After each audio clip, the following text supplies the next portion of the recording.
welcome to Stash Chats. If you are new around here, my name is Yvette and I am the co-founder of Stash Hub, the sewing organizer app. So every week I have the pleasure of speaking to a different member of the sewing community, and it's always really exciting to hear all their different stories about how they got into sewing, about their stash, and about what they're up to in the sewing community. So today we're going to be chatting with Paige, who I'm sure loads of you will recognize from her amazing socials, Paige Joanna, and she's worked with some really big brands as well. But before we get into our chat with Paige this evening, do make sure you warm up the live chat if you're joining us live tonight. So I can see that Jan is joining us from London and Nikki is joining us as well. So hi to both of you, and everyone else who's watching, do jump into the chat as well. So yeah, because Paige is such a multi-crafter, I thought it might be fun if you let us know if you do any other crafts as well as sewing as well. I can see we've got Mel joining the chat as well. Hi Mel, thanks for joining us live. And of course, if you are watching on replay on YouTube afterwards, do jump into the comments as well, and comment along as you're watching to let us know what you are thinking. So yeah, I did mention there's some big Stash Hub news this week. So the first piece of news is that there is a big new Stash Hub update, which means that you can now upload CSVs into Stash Hub, which means it's so easy to switch over to Stash Hub if you're using like a sewing spreadsheet to record all your patterns, or Trello or Airtable or something else. So I put a link right down at the bottom of the description for that if you want to find out about that later. And then to celebrate the launch of the CSV import feature, we've also got a sale on at the moment. So there's 30% off Stash Hub Plus at the moment, which helps you get the absolute most out of using the Stash Hub app. So that is running until the end of Sunday, the 17th. Hi, Jessica. Thank you for joining us. So yeah, that is a big bit of Stash Hub news for this week. We're going to have some mega news next week. So do tune in next week as well to find out what's happening. But for now, let's crack on with the chat. So I've got the amazing Paige joining us tonight. So as I said before, I'm sure loads of you will already know a bit about her. So if you've got questions in your minds already, do pop them in the chat. So Paige is a really talented multi-crafter. She does all kinds of things as well as sewing, and she's just got such a fun and colorful style in both her personal work and in work that she does with big brands as well. So I think her work is really recognizable, as well as Paige's herself. So let's get Paige on and find more about how she first got into sewing. Hi, Yvette. Hi, Paige. That was really cute. Oh, thank you.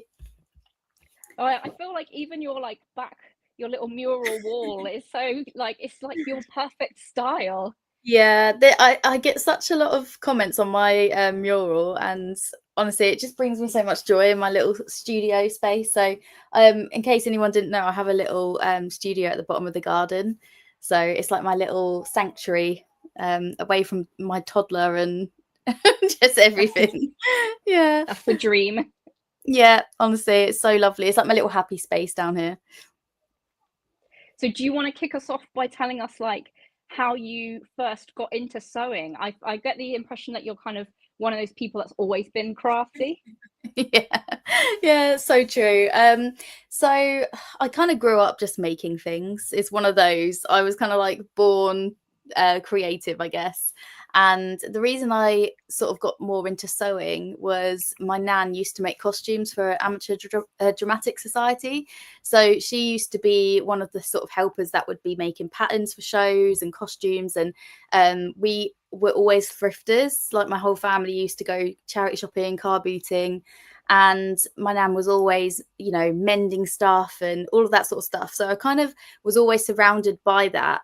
And then I think it was my early teens where I got more interested in the idea of like designing my own stuff and making my own stuff. And I was really fortunate that in school, they offered this NVQ fashion and textiles for when you were in year 10 and 11. So you could go to college one day a week and do that instead of another GCSE. So That's really cool. I jumped at the chance and I did 2 years, one day a week fashion and textiles as like a little pre-introduction to college, I guess. And then I did fashion and textiles in college for 2 years. So I learned all the basics like pattern drafting and all that sort of stuff, like sewing skills and draping and all of that stuff. And then I decided to pursue illustration in uni, but I always had a sewing machine, and it was always there, kind of like it would make a little appearance in my illustration projects every now and again in the form of free motion embroidery and all that sort of stuff. So I kind of didn't make a sewing pattern for years. My cupboard would go in the wardrobe, and then it would come out every now and again for things. And then it was actually, I think it was 2018, I modelled for Tilly and the Buttons.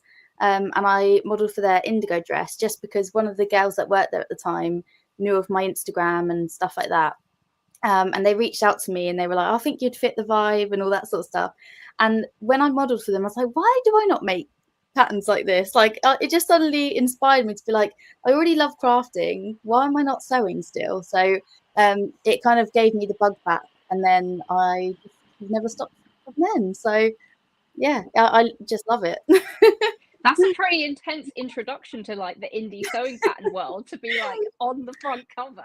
It was I had no idea. I was already in the crafting realm because I worked a lot with like Cricut and stuff like that. But when I started sewing and obviously posting my outfits and my clothes and stuff that I was making, I had honestly no clue how big the sewing community was. So I mean, I think I'm quite a not new obviously anymore, but back then when it was like 2018, 2019, I feel like it was already really established and there was already quite a lot of like indie pattern makers. And so I came to it and I was like, whoa, but I just found like I just felt like I found my people, and everything sort of just clicked when I started obviously sharing that content and making things. And I just feel like everyone was just so lovely and welcoming. And honestly, I just haven't looked back. I just feel like it honestly made sense. And I was like, why have I not been doing this? So, but honestly, I love it. I love being able to sew and having developed my skills. I think lockdown helped as well for that. Definitely, yeah. A lot of us were sewing more and stuff. So I think that really helped me to like trial different patterns and make the mistakes. And I think people online, if people have been following me for a while, they'll remember like the sewing fails that I would share and stuff like that. So yeah, I do try and keep it real on my channels, and I was definitely learning a lot through lockdown as well.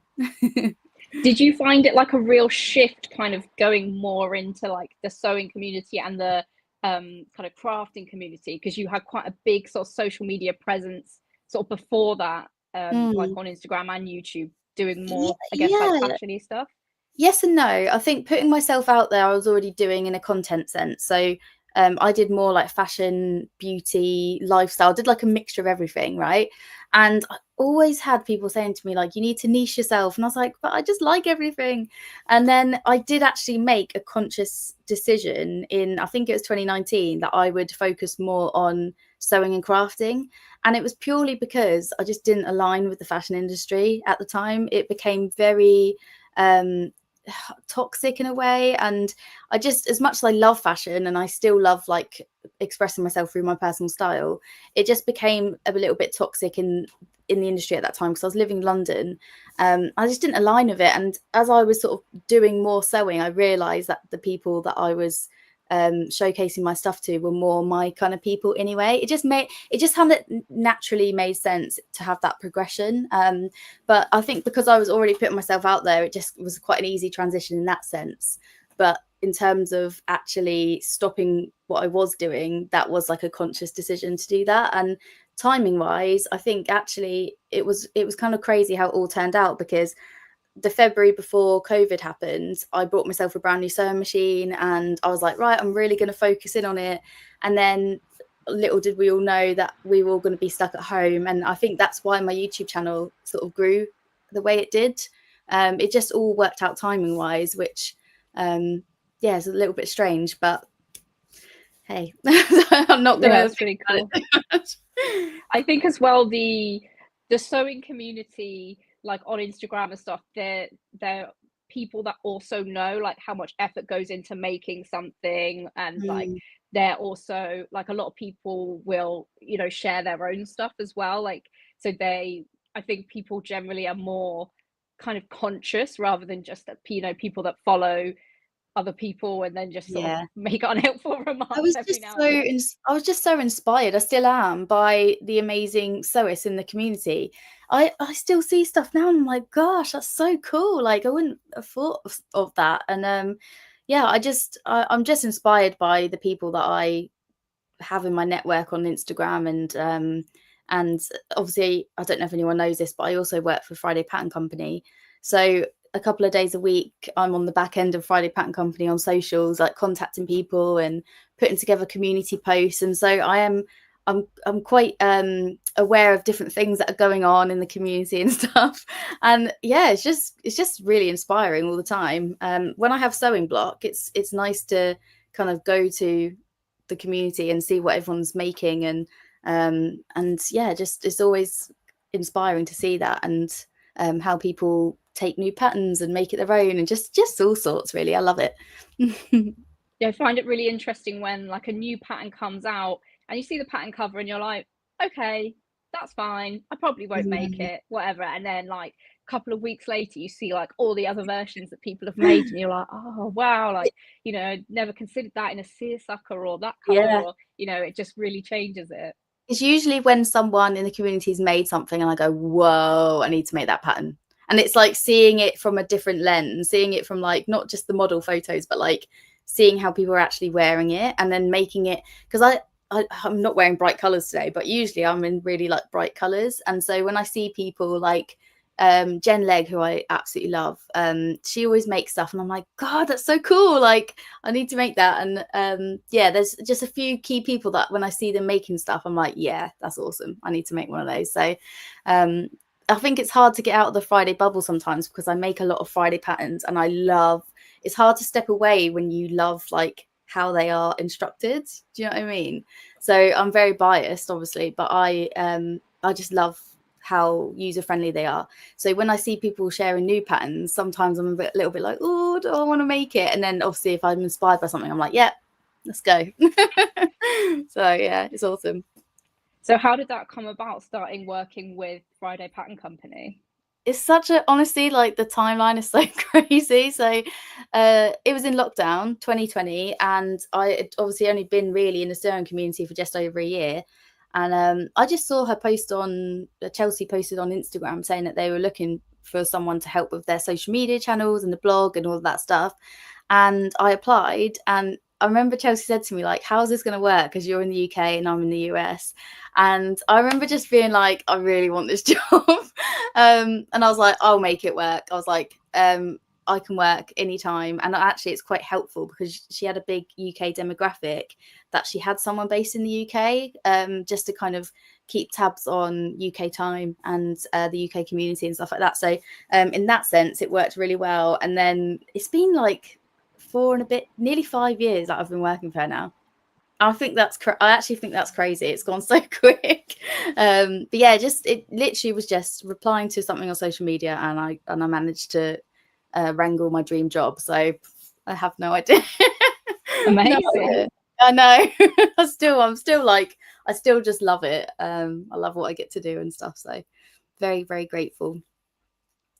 Yeah, I mean, the Friday Pattern Company is such a good brand. I think, you know, like they're really size inclusive, they've got great instructions, the video Yeah. tutorials are amazing, and like sharing hacks and stuff is quite a lot of what you do, which I think really gets a lot more mileage out of a pattern that you might Definitely. already have in your stash. I think a lot of the patterns are very versatile, modular sort of styles. So sometimes when, say, we launch something, it might not appear that.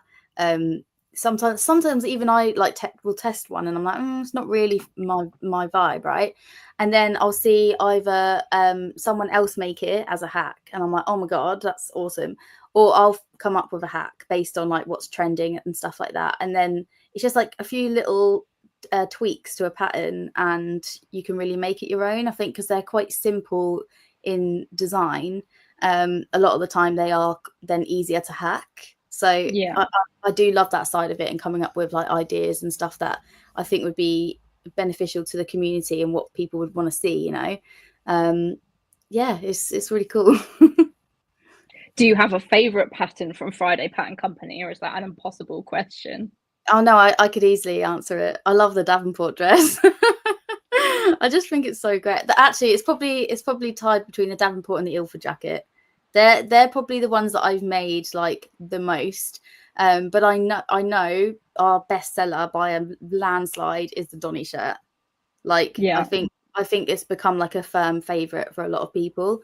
I think it's just because it works in so many different fabrics and a lot of like fun, bright, like colorful prints and stuff like that. Because it's got no like fastenings and stuff. I think people are just sort of drawn to it. But I love it. I know I have quite a few Donnies, but I think if I had to choose, I just love the Davenport for my shape and everything. I think it's a underrated pattern of Fridays. So plug for the plug for the Davenport. And you can do sleeveless ones with like little ruffles, and you can do top versions. Like it's just really cute. Yeah, that was a Davenport that you wore at the Stitch Festival. I think was it last year, and you done like extra ruffles on the sleeve. That was really cute. Your mum, you and your mum modelled, didn't you? Yeah, that one with the rickrack trim that I put around it. Yeah, that was really good. Yeah, that was a Davenport. See, it's just it's so cute. Such a winner. I know, I love it. And that one didn't have sleeves actually. It just has the ruffles. And it's just such a cute little like dress. I feel very like I don't know how to explain it. Very cute. Yeah. So shall we chat a little bit about your stash? What's your stash like? Have you been tempted by it on Instagram? I've got a couple in my lap. I'm trying to get rid of some stuff, if I'm being completely honest. I did, I don't know if anyone's heard of Whatnot, but there's like a selling app. I've been trying to like do some de-stash sales sort of thing. And I just have so much, but I've got a couple. And this one, because I've had it since March and I know exactly what pattern it's going to be. It's going to be an Ilford jacket. I just haven't made it yet. It's just been staring at me and I'm like, like, I know exactly what I need to make. But yeah, it's just been sat in the pile staring at me and I just think it's so cute. But I definitely need to make this before autumn because I just imagine this with like little boots and like cute little dresses and stuff. So this was from Fabric Godmother. And Is it the denim? Yes. Yeah. So it's like the denim. I don't know if you guys can see it. It's like that nice weight. But I actually went for the linen version of this and oh yeah, there you go. You can see it. But they've sold out and then I saw this one and I was like, well, there you go. It's destined to be a jacket. Yeah, I think that will be such a good like transition out of summer because the strawberries are quite summery, but then it's like a little bit of a warmer layer, so it will soften the blow of summer leaving us. I think so. I think it will bring me some sort of like autumn joy because I'm not a massive fan of colder weather. So I try to like have my style all year round is colourful and like have fun little elements like the strawberries and stuff. So yeah, I think it will be cute for that. And I don't know what I'll style it with yet, but we'll cross that bridge when it comes to it. Yeah, I love that. I've got so many fabrics I could show you. I'll show you this one as well. This one's been in my stash for probably about a year and I want to make a raincoat for my daughter and it's a raincoat fabric. But this print is one of my own prints that I designed for my brand Podgekins, which I'll talk about in a little bit more detail in a minute. But it's a waterproof fabric. I just really think this would be like the cutest raincoat for her. And she's now at the age where I think she would appreciate it a little bit more. I've made her a couple of raincoats before, and not only did she grow out of them really quickly, but she could not care less. So I think this will be really cute. Maybe this winter it will actually turn into something. We'll see. But yeah, again, it's just one of those ones that keeps staring at me in my stash, and I'm like, oh, I do really need to cut into this and make it into something. But imagine this with like lilac lining. Oh, so cute. Raincoat. I just think that'd be so adorable, and like multicolored like poppers or something down the front for her. So yeah, I love that. And the pattern for the raincoats is the Waves and Wild. It's called like the Woodland Wanderer, and it's got a little hood. And you can make it as like a duffel or a little raincoat. So it's like a great little kids pattern actually. So yeah, I'm gonna do that. Can I show you a vintage fabric that I have? Oh as well? yeah. Let me grab it. It's so cute. And with autumn coming up, this is just going to be the funkiest. How adorable is this? So it's a corduroy. Cool. I picked it up from a market. Someone was selling vintage fabrics, and I probably have enough here to do like a, like the Lucy and Yak overalls. Oh yeah. I'm feeling like something like that. Maybe the Tilly and the buttons. I can't remember what they're called. She's got the overall pattern, hasn't she? And that do like the tie up on the top. Can't remember what it's called, but anyway, the Tilly buttons overalls. I think that'd be so fun. Isn't that so cute? And look, if you look close, it's like all these little mushrooms and like swirls. That'd be great. Yeah, so love it. It'll be very 70s vibe. Yeah. Erin. The Erin dungarees, yes. So I have got I was thinking it began with an E, and I was like, S. Yeah. I was like, no, that's a set. I always get confused between like the dress patterns as well, like the Margot and the all the others, and I'm like, I always get it wrong. So but yes, the Erin, that I've got it literally in my stash up there, like ready.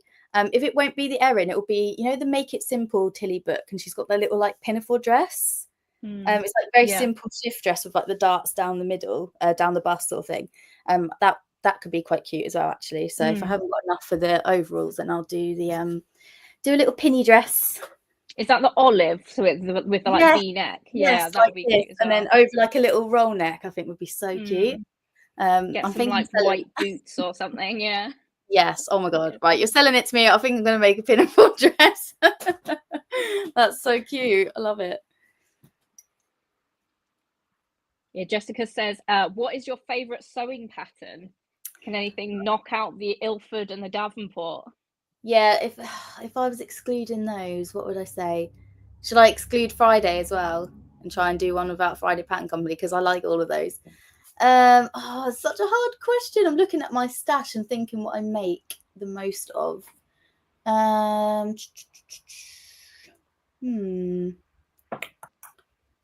What would I say? It's probably going to have to be maybe the Tilly and the Buttons indigo dress. I just think it's like I'm really drawn to like easy sewing projects. Also the Cinnamon Daisy willow dress, love that. That's a beautiful one. My sort of style is I like things that are a little bit oversized, but if I can cinch it in any way. So like with the willow dress by Cinnamon Daisy, it's got the ties, so I find that it's really pretty, but it doesn't feel like intimidating to make it. It's quite an easy one. Yeah, I'll probably have to go for those two, to be honest. Trying to think, my brain's gone a little bit blank with the other patterns that I like. Yeah, I'm gonna say those two. Everyone will have to go and have a scroll of your Instagram feed after this, and then they can figure out if there's like a one that you always make on repeat that you forgot about. Literally the Davenport dress. I've said it so many times. I do like hacking a top into a dress pattern, basically just by adding like a gathered skirt and a cinched waist. So that seems to be like a go-to. Or recently I made I'm so sorry. I swear I'm not obsessed with the Davenport, but it's just relevant. I made a Davenport skirt recently, and that was so cute. So yeah, it's very versatile. But what else? I haven't made a ton of stuff this year, if I'm honest. Like I've made a few bits, but I'd say my actual like output of projects has been a lot slower this year. No reason. It's just more just time and what's inspiring me and stuff like that. And I have a lot of things that are definite that I'm going to make. It's just getting around to it, really. But hopefully soon. And I've brought back my YouTube vlog, so I think that'll spur me on a little bit more to like make and share what I'm doing. So yeah, give you accountability when you say to everyone like, these are my plans for this month, and then you've got to do another vlog next month to be like, didn't make any of those, they're on my plans again. Sometimes I forget what I've said I'm going to make, and I have to like re-watch, like re-skim my video, and I'm like, what did I say I was going to do again? Oh yes.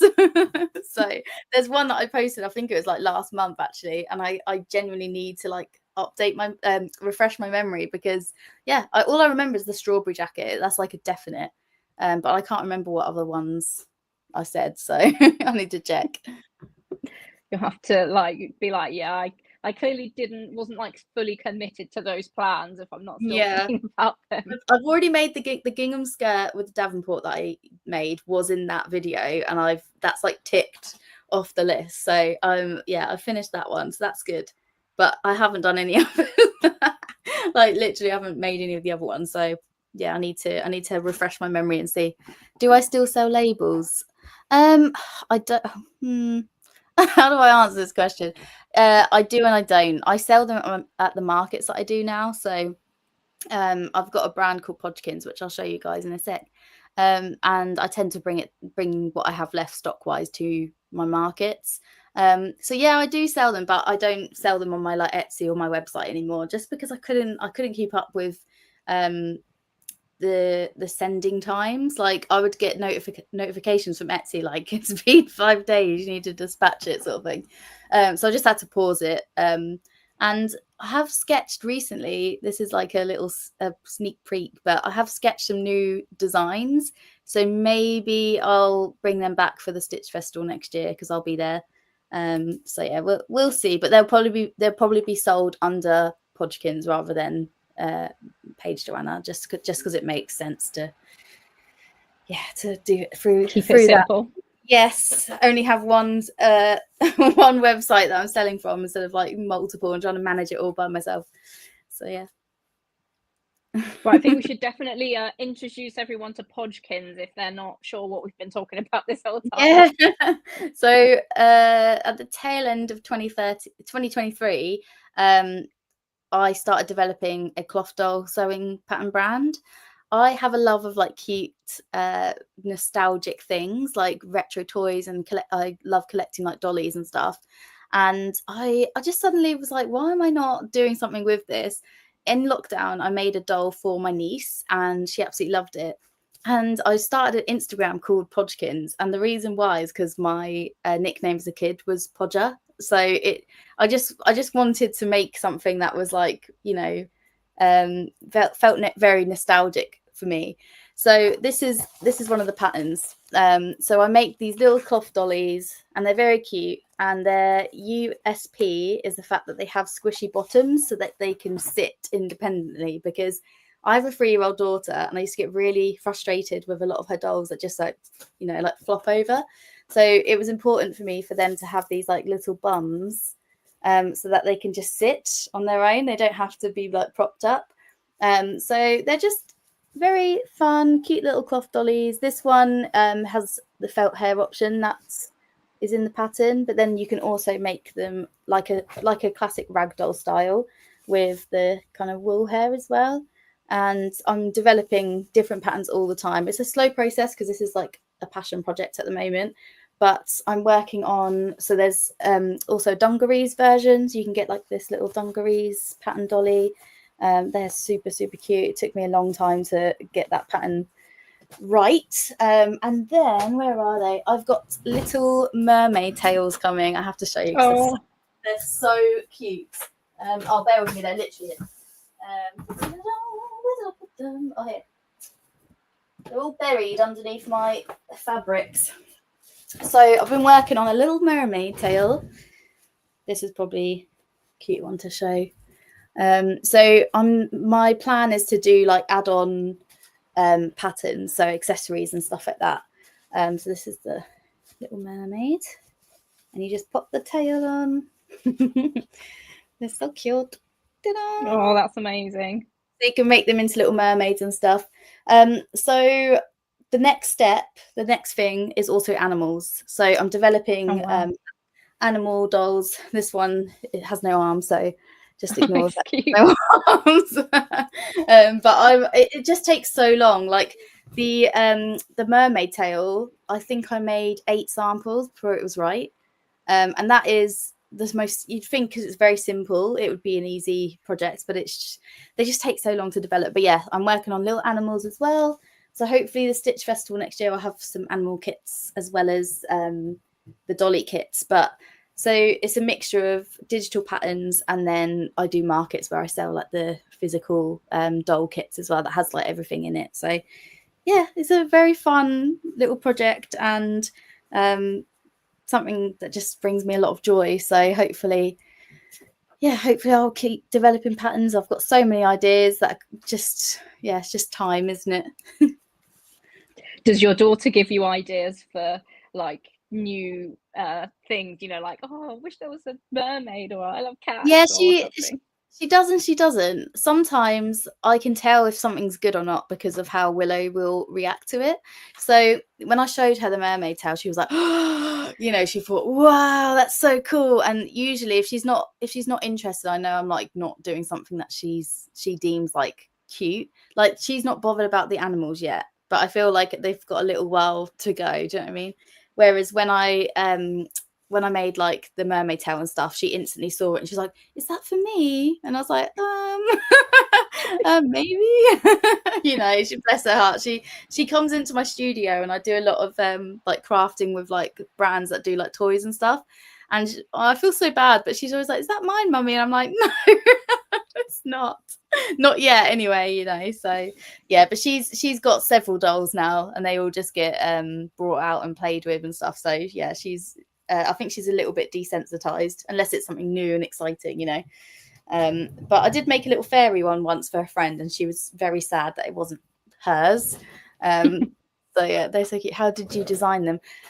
Oh my gosh. Do I have the original sample here? Hang on, let's have a look. No, I don't have it to hand. It started with a sketch. Honestly, for me, it was like, I have an iPad and I often like will sketch out my ideas. I do it a lot with what I'm sewing as well. So if I have like a project in mind that I want to make, I'll often like go to my iPad and sketch it. So I was sketching ideas for cloth dolls, and I knew I wanted the face to be very, very like kawaii and very simple and just like almost like squished because of the Podgekins element. I wanted them to be a little bit like squished, you know.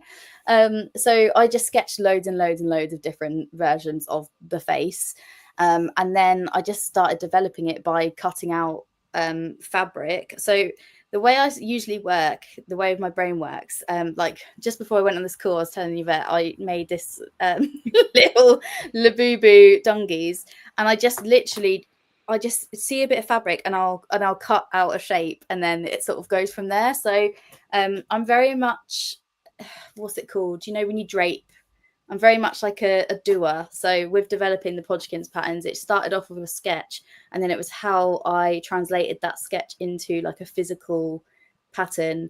It just took a lot of sampling, a lot of different samples, and some of them looked hilarious.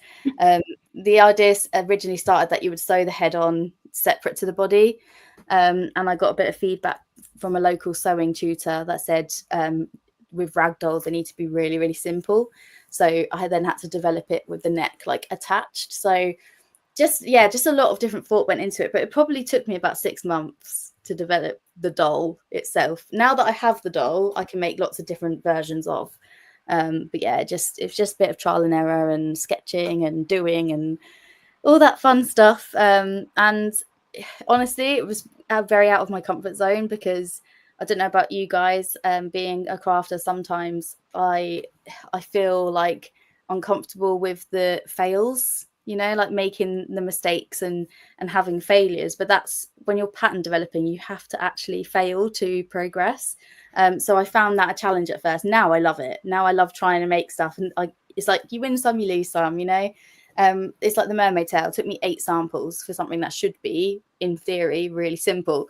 But I just would be like, oh, you know, another one that's not quite right. Back to the pattern. So yeah, I've got used to the process now, but at first it was like very strange having to like fail and make stuff that wasn't right over and over again. Oh, boy ones. So I do actually. I don't have a sample here to show you, but the reason I did the dungies was so they could be more unisex. So if you go on my Podgekins website, there's images of them made to look more, I guess, boy-like, if you like. But they're kind of unisex in their style. So you wouldn't obviously have a bow, and you would have more simple hair and stuff like that. And the pattern, the dungarees pattern, actually comes with a view to make it as trousers and a top. So you can do like little pants and a little t-shirt, you know. So yeah, there's like a variety of things that you can do to make it look a bit more boy-like if that's, you know, what you want to make. I love how customizable they are, because you could do all the different skin tones, you can do the hair color. So you can make one for a kid and make it look like them, or make them a matching dress with your doll. Yeah. I have an add-on which is a witch's hat as well. See if I can find a picture for you guys. And I made Elphaba and Glinda. Oh, so good. So yeah, it was so fun, and they're probably my favorites. They're in my storeroom, so I haven't got them to hand. But oh, honestly, I had such a blast like making them. I don't know if you'll be able to see that they're on here. Oh, that's so cute. Yeah, so Elphaba and Glinda, little dolls. So I just made the body of like green, and then the little add-on witch's hat is on my website, so you can make like little Halloween ones and stuff. You have to like attach them to your shoulders when Wicked for Good comes out in the autumn, and then people will ask you about it, and you'll be like, "Oh, that's just my business." Oh my god! Or make them as like giant necklaces. That's such a funny idea. Have a book a seat for them at the cinema. Yeah. Oh my god, so funny. Yeah, I might do that. It's a bit of free promo. Yeah. If anyone's got any like patterns or add-ons or anything you think I should do, let me know, because I'm always open to suggestions. Like I recently did a local craft event, and they were all telling me, like, someone was like telling me what breed of dog to do. And I was like, you got it, I'll try. You know, so obviously they take time, but I was like, if you want that style of dog ear, I will try my best. So yeah, I feel like dogs actually are much harder than the cats, because cats, you know, you can just do a different color and then that's just any 100%. cat. And But dogs can look so different. with the cats, I've got like different patches that you can add for like the different, you know, like a lot of cats might have stripes, or they might have like splodges, you know, whereas dogs, there's like so many different breeds and so many different like ear shapes. And yeah, so that will be interesting to see how that can come about. But one of the other patterns that I've developed is a fox, which is again very similar to a cat. They kind of all look the same, so it's quite an easy one, I guess, that I can develop, because it's not too different to the cat. And I've made a couple of fox samples that have turned out really cute. So I kind of said to myself that I was like, yeah, in September I'm going to launch a woodland collection. There's going to be like a few different animals. And it's like August, and I'm like, oh god. So yeah, I think that'll probably not happen just yet, but it's in the works. So yeah, we'll see. But there's a squirrel and an owl and like other ones that I'm making as well. So hopefully, yeah, they'll come about soon, but they'll be very cute, hopefully. That's exciting.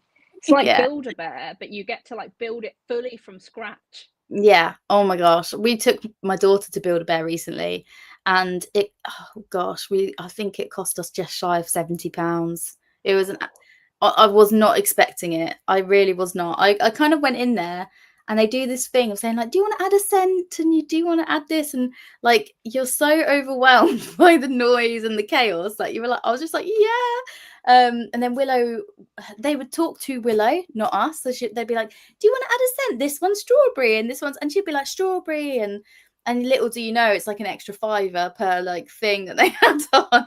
Then I said, okay, you can choose one accessory, and she chose this pair of shoes that also had roller skates, but they were like two separate things that you had to pay for. Honestly, it was chaos. And I said, this is the most expensive teddy bear I've ever purchased.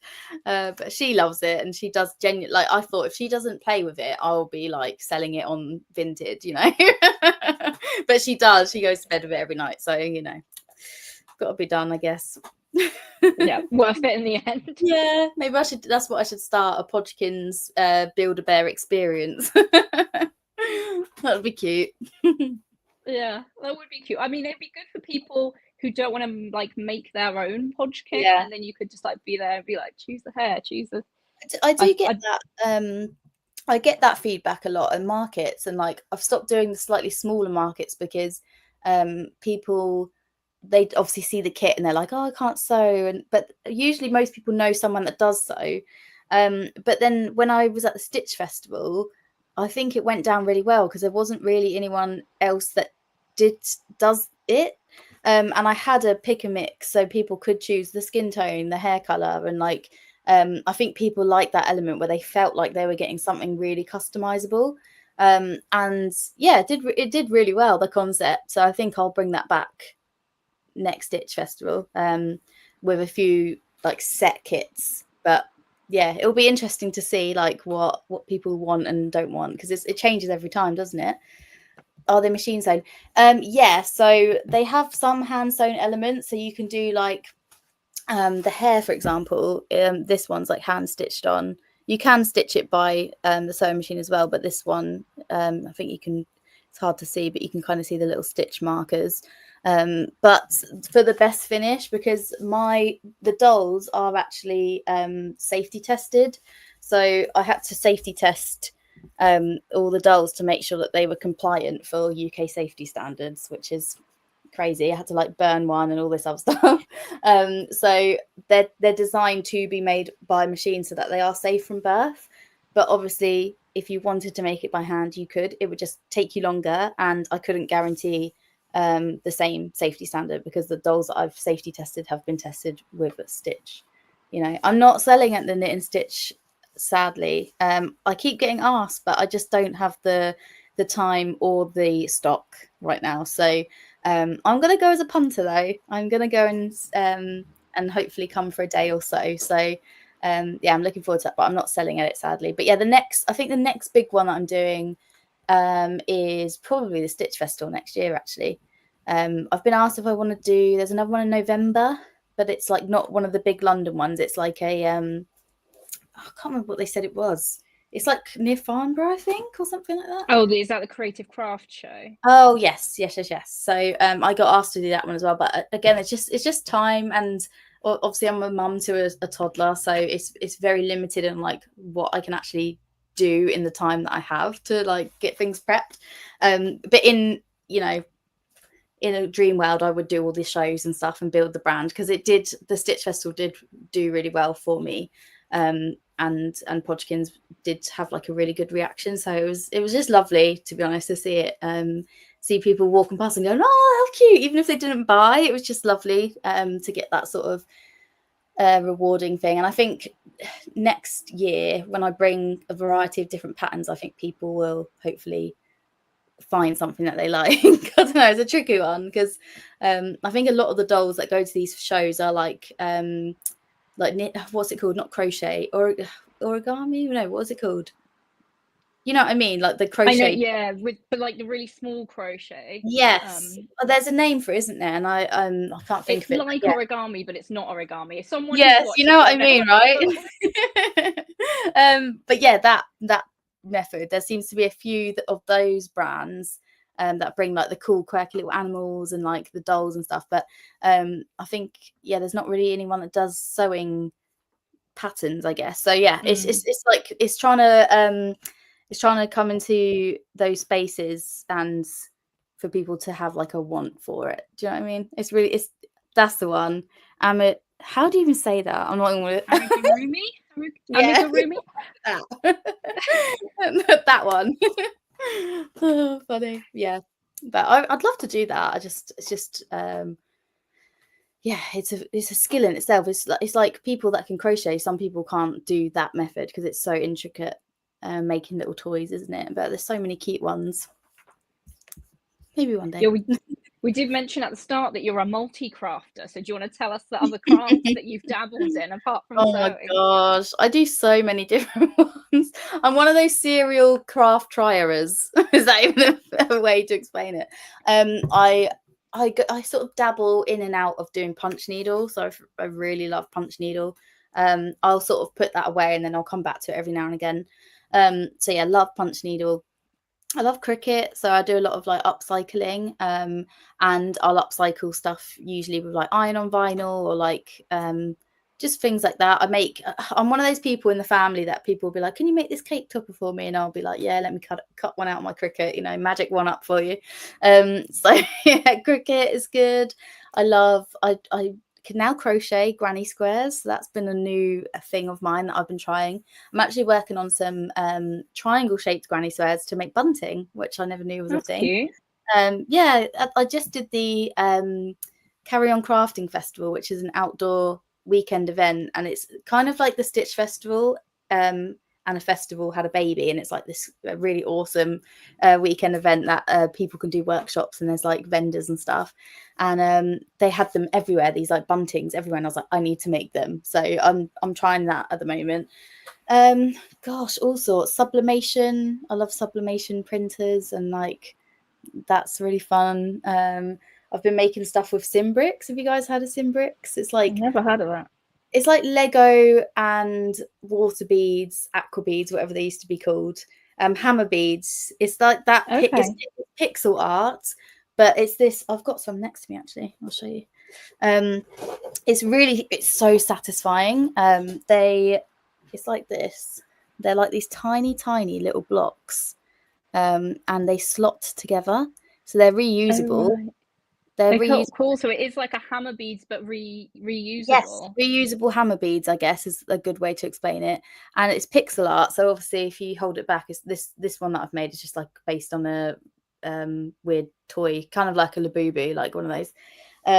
But where's the other one that I made? I've got. Oh, here you go. I can show you these more like simple ones. I've been making some little mushrooms to do like a garland with them. That's cute. So yeah, they're good fun, and I think because I've got a little kid, I don't feel guilty about making stuff like this, because I'll be like, Willow, let's do some crafting together, and then we've got like things like this, you know. So yeah, just a mixture. I did a bit of cross stitching at the start of the year. When it's winter, I do a lot more like sitting in front of the sofa crafts. At the moment, it's more my sewing and cricket and stuff like that, and not upcycling. But then yeah, I'll do a lot more like sew-free things. So what about anyone else? What do you do? Any other crafts, Yvette? Are you into any other bits? Not really. I've got this like embroidery that I was doing, and I bought it like literally months ago, and yeah, so I've got it with me actually. Oh yeah, sure. Because I thought maybe I'll get some of this done. So this is where I've got to. Oh, So that's it's so like, cute. it won't focus because I've got blur thingy on. Which brand is that one? This is a Whimperis. Whimperis. Yeah, I love her. She's great. But yeah, because I used to do cross stitch as a kid. There was a cross stitch club at the school. Yeah, because I didn't really like going like on the playground as a kid, because like I wasn't into like running games. I was into like eating my cereal loaf and sitting down. So I did all these clubs, and one of them was cross stitch clubs. So that's cute. I did quite a lot of cross stitch as a little kid. But then yeah, I kind of got out of it. I kind of tried to do like bigger and bigger cross stitch projects, but then like if you start wrong and then you like miscount, the whole thing goes crazy. That happened to me with the one I worked on recently as a Peter Rabbit. So I got the Peter Rabbit subscription, cross stitch subscription, and I started on one, and it obviously takes a long time. It's one of those winter crafts that I'll get out when I'm watching telly.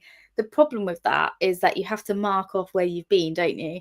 And I remember doing like a big chunk, and then coming back to it, and I was like, you know, it doesn't add up, and it takes ages to like figure out what's gone wrong. I just had to go with it in the end. I kind of had to like fudge it. It still looked right. Like from an outside view, it still looked okay.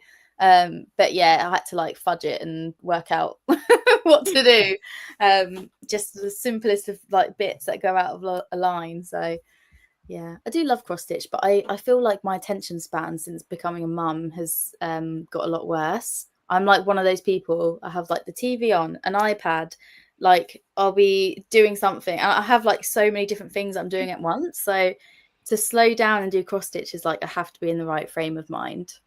Yeah, you have to have no interruptions if you're counting. Yeah, and I'm not very good at that side of it, like the patterns. It's like with knitting. I've tried to knit patterns before, and I made some little boots when Willow was a baby, and I found that really difficult. Like I actually ended up watching a YouTube video of someone that had made the pattern so that I could see it, because the numbers side of it just goes, you know. So I'm very visual in that sense. Like I need to see it. Like the crochet, I have to have a block. Is that what they call it? Or a grid or whatever it's called. Like if someone like Katie Jones Knit, in her book, she has the actual grids, and that to me works better than being able to like read the pattern. That's just it just doesn't work. The way that knitting patterns are written as well, it's in like a code, and you're like, wait, what does that it is like coding. Yeah, and they'll do like the first line with like the full step, and then they start abbreviating like different terms, like knit one, purl one, or whatever. It's like, and it just boggles my brain. Have you got some fabric that has been in your fabric stash the longest and some precious fabric in your stash that you want to show? Good question. I probably do, actually. Let me have a look. I had a big sort out, like literally yesterday, and I kept some that I really love. So yeah, let me. I don't think I've got anything necessarily special. I have something that I like, and it's been in my stash for like ages, but I just haven't found the pattern for it yet. I'll show you. This one's been in my stash for probably 2 years, and it's so fun. And I was looking at it today, and I was like, do I keep it, or do I just get rid of it? Because I've had it for so long. But I do genuinely love it, and I love the colours. But it's just one of those fabrics I just haven't found the right pattern for it yet. So if you've got any suggestions, I think I've got about 2 meters here. So I've got quite a lot to work with, I guess. But it's quite a large scale print. And I have no idea what pattern would work for this on me. But I think has it got a little bit of texture to it as well? Yes, it's like, can you see it's like that sort of crinkle kind of texture. I can't even remember. It's been that long. I actually can't remember what the fabric is and where I got it from. It's probably... knowing me, is probably from Rainbow Fabrics because I have a lot of their stuff, but it's so pretty. I just have no idea what to make. So any suggestions, let me know. And then I just realized these are very similar colorways, but I'll show you anyway. This one I got the most recent, I'd say, from the Stitch Festivals when I bought quite a few bits. And it's so stunning, and I'm just scared to cut into it. You know, when you have those fabrics where you just don't want to mess it up, because I just love it so much. And I was edging towards doing a patina blouse, the Friday Pattern Company one, but I just don't know. And I'm getting choice paralysis because I love the fabric so much. It's so cool. It's from Fabric Godmother, and it's just got so many different things in this print that I love. So like the cherries and the moons and the suns and flowers and everything. But yeah, I think it needs to be a shirt, but I just don't know what kind of shirt yet. Yeah, I do feel like patina's a really good idea because it's like it's quite like an elegant blouse, but it's not like overly showy, so like the fabric can still, you know, do the talking. And I didn't want to do a Donny because I don't think, as much as I love the Donny's like boxy shape, I think this needs to be a little bit more of a dress shirt, you know. Maybe I could make the collar for the patina like bigger to make it more of like a statement or something. I don't know, but it is really, really cool. But it's just, yeah, it's one of the ones where as soon as I make the first cut, I'm going to be like, you have to try out some options in Magic Mockup so you can see. Oh yes, I will. That's a really good idea. Because if it's not the patina, then I'm like, I don't actually. Maybe I don't know. I'll have to have a look. That would be so nice as Emily dressed by so. Oh, okay. Let me note this down. With a puffy dress with the other fabric. Oh, this one. Yeah. But which one? I do. I don't know if you guys have seen, you know, the Petite Dressmaker. Have you seen her patterns?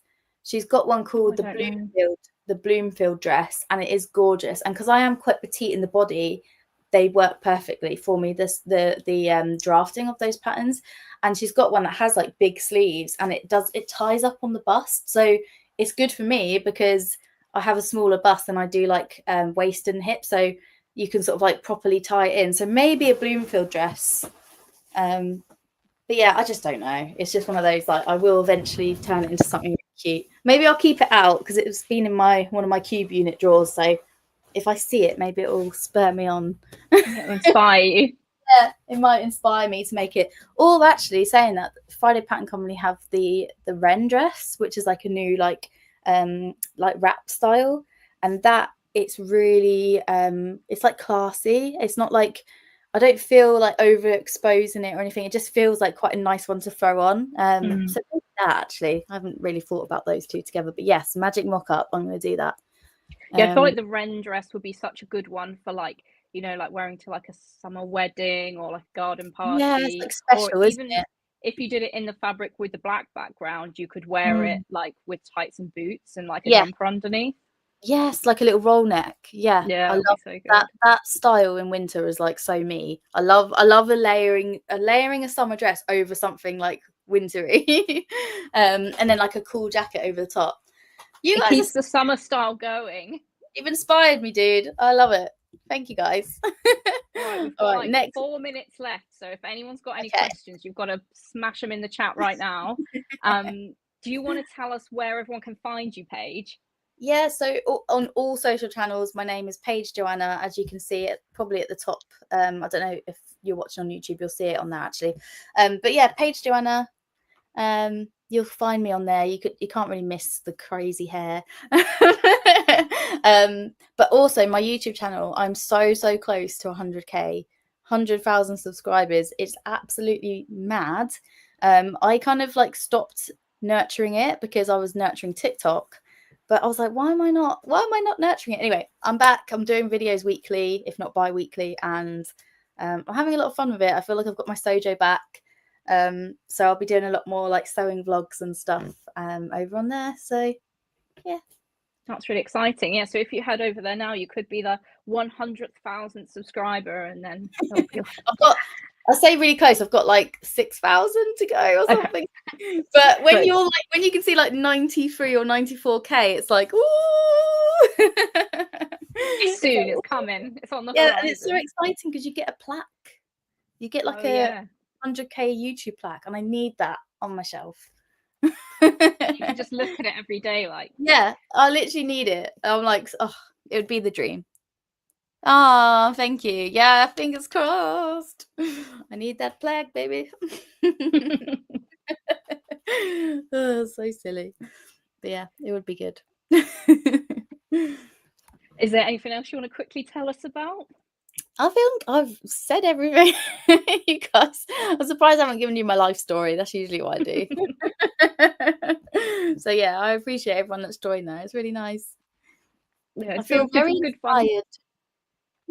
Yeah, thanks everyone who's joined in the live chat, and if you're watching on replay, do drop us a comment in the comments below as well. We'll check up on that and see if you've got any more ideas for Paige's fabric. Yes, any more pattern suggestions to get me out of my Friday Pattern Company Tilly Buttons comfort zone. Like, I love Sew Over It as well. Their patterns are really great. But yeah, any other pattern suggestions, let me know, because I'd love to discover some more brands. Yeah, I feel like there's so many like new small brands like popping up in the last like year or two. Yeah. Georgina from Hey Sew Sister, she's got a couple that I really want to try. So there's a few that I've had my eye on that I'm like, oh, I just need to do it though. It's just one of those things, isn't it? I just need to just get on with it. Make some time. Yeah, exactly. I do. But yeah, thank you everyone. I've really enjoyed this. Yeah, thanks everyone for watching.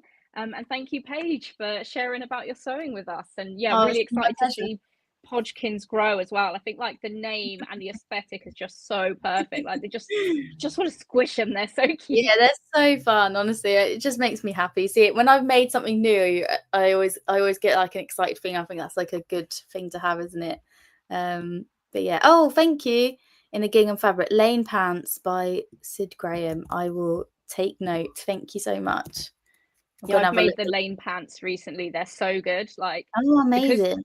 They're really like wide legged and they're elastic and drawstring waist, but they've also got quite a good like crotch curve, so you don't need to do any like seat adjustments. They're just like really comfy. That's perfect for me with my my booty. Okay, I'll check them out in a second. Thank you. All right, brilliant. Well, thank you everyone so much for joining in and watching along.